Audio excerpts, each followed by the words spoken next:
மாறி மாறி வாசிக்கும்படியாக தெரிந்து கொண்ட வேத பகுதி கலாத்தியர் 2ஆம் அதிகாரம். 14 வருஷம் சென்ற பின்பு நான் தீத்துவை கூட்டிக் கொண்டு பர்னபாவோட கூட மறுபடியும் எருசலேமுக்கு போனேன்.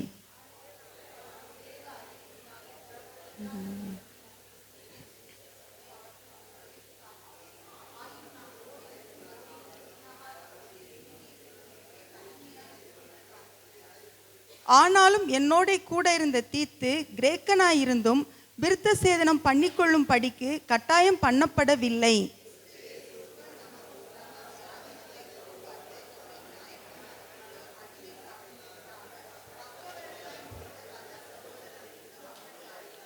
சுவிசேஷத்தின் சத்தியம் உங்களிடத்திலே நிலைத்திருக்கும்படி நாங்கள் ஒரு நாழிகை ஆகிலும் அவர்களுக்கு கீழ்ப்படிந்து இணங்கவில்லை.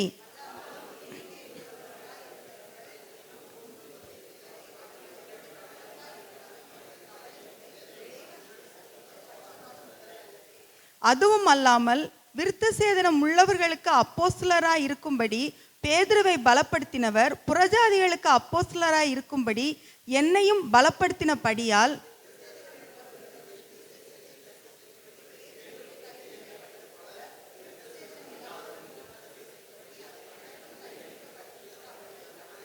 எனக்கு அளிக்கப்பட்ட கிருபையை அறிந்தபோது தூண்களாக எண்ணப்பட்ட யாக்கோபும் கேபாவும் யோவானும் தாங்கள் விருத்த சேதனம் உள்ளவர்களுக்கும் நாங்கள் புறஜாதிகளுக்கும் பிரசங்கிக்கும்படி அந்யோன்ய ஐக்கியத்துக்கு அடையாளமாக எனக்கும் பர்னபாவுக்கும் வலது கை கொடுத்து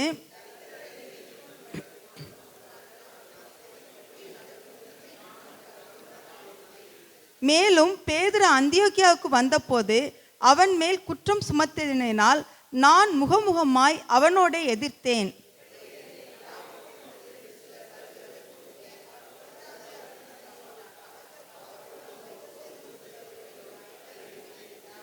மற்ற யூதரும் அவனுடனே கூட மாயம் பண்ணினார்கள். அவர்களுடைய மாயத்தினாலே பர்னபாவும் இழுப்புண்டான்.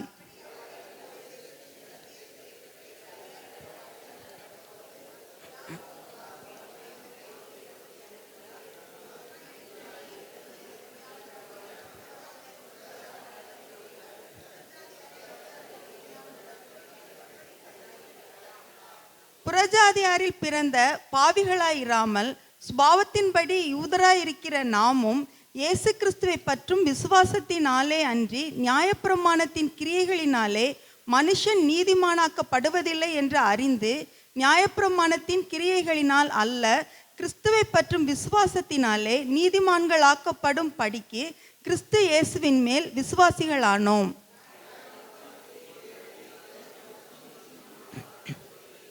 கிறிஸ்துவுக்குள் நீதிமான்களாக்கப்படும்படி நாடுகிற நாமும் பாவிகளாக காணப்படுவோமோ என்றால் கிறிஸ்து பாவத்துக்கு காரணரோ? அல்லவே.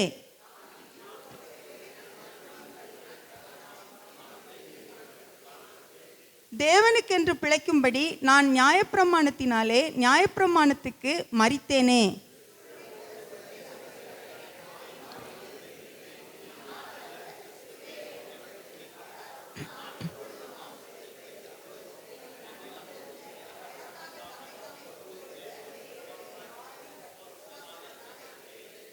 அனைவரும் சேர்ந்து வாசிப்போம். நான் தேவனுடைய கிருபையை விருதாவாக்குகிறதில்லை. நீதியானது நியாயப்பிரமாணத்திலே வருமானால் கிறிஸ்து மரித்தது வீணாய் இருக்குமே. ஆமென்.